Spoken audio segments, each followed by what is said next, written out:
वो कल लोग आ गए थे यहाँ पे। कल उन्होंने इन्फॉर्मेशन हमें पहुँचाई।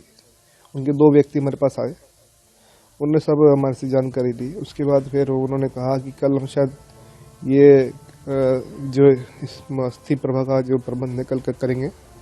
तो इस संबंध में उन्होंने हमें सुबह कल शाम फ़ोन कर दिया था इस बात के लिए कि कल सुबह हम करेंगे इस तरह।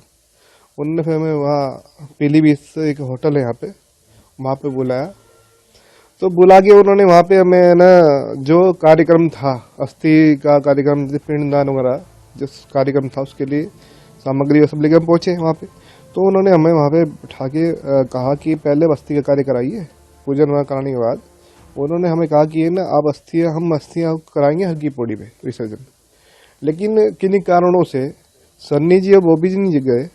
उनका पोता धर्मेंद्र जी का, सन्नी जी का जो छोटा बेटा है करण, और एक मामा बेटा भाई उनका साथ में था, वो गया और हर की पौड़ी पे उन्होंने अस्थि विसर्जन किया। पिंडदान की विधि सब उन्होंने गेस्ट हाउस में की। जो परिवार से कौन कौन आया था, कौन कौन पूजन में रहा, किसने ये पूरा जो पूजा होती है अस्थि विसर्जन किसने की? ये सब परिवार, जो सन्नी जी का परिवार था, दोनों बेटे और सन्नी जी, और बॉबी जी के दोनों बेटे बॉबी जी, सब इस विधि में शामिल थे। फिर उन्होंने उसके पश्चात नीचे घाट बना हुआ है पीलीभीत हाउस में, उसमें गंगा जी में उन्होंने स्नान किया। टोटल कितने लोग आए थे और कितने बजे शुरू हुई पूजा, कब खत्म हुई? सुबह 10 साढ़े 10 बजे आसपास उन्होंने अस्थि विसर्जन किया। उसके बाद उन्होंने पिंडदान किया, उसके स्नान किया। फिर 12 बजे के आसपास अप्रोक्स वो भोजन लेके यहाँ से निकल गए।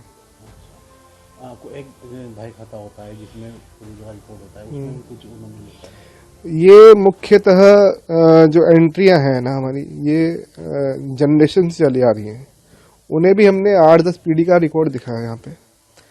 लास्ट उनके घर से 95 के आसपास रिकॉर्ड हमारे पास है। जो अजीत जी इनके भाई, छोटे भाई हैं, उनके घर से अस्थियाँ आई थी उस समय।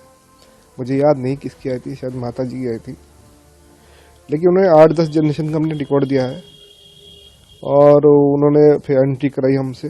एंट्री के बाद उन्होंने पूरा परिवार, अपना परिवार, अपने भाई अजीत जी का परिवार सब लिखवाया उसमें।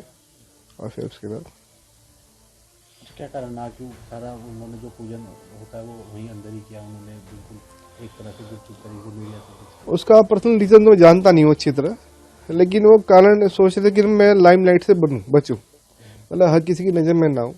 क्योंकि वो बहुत इस समय मैं मानता हूँ इतने दर्द में मैंने बहुत कम लोगों को देखा है इंडस्ट्री जुड़े हुए। अपने जो पिता के प्रति प्रेम था उनका, तो झलक रहा था। वो लगातार बहुत इमोशन में आ रहे थे। पर पिंडदान करते हुए या अस्थि के जो पूजन करते हुए भी वो बहुत बार उनके आंख से आंसू झलक रहे थे। यही रीजन होता कि ना वो चाह नहीं रहे थे कि लोगों के बीच में जाऊं मैं इस दुख को लेके, यही कारण हो सकता है। कुछ बातचीत हुई होगी आपकी, किस तरह उन्होंने अपने भाव व्यक्त किए, सन्नी जाओगे या वो? दिवंगत आत्मा श्री धर्मेंद्र जी के बारे में उन्होंने 2-4 कुछ बातें की है कि है ना ब्राह्मणों के प्रति बहुत स्नेह रखते थे वो। और उनका कहना यही था कि है ना हमसे जो जुड़े हुए पिछले लोग हैं, ये ब्राह्मण परिवार है, उनके प्रति आपका भाव बना रहे, ये मैं चाहता हूं।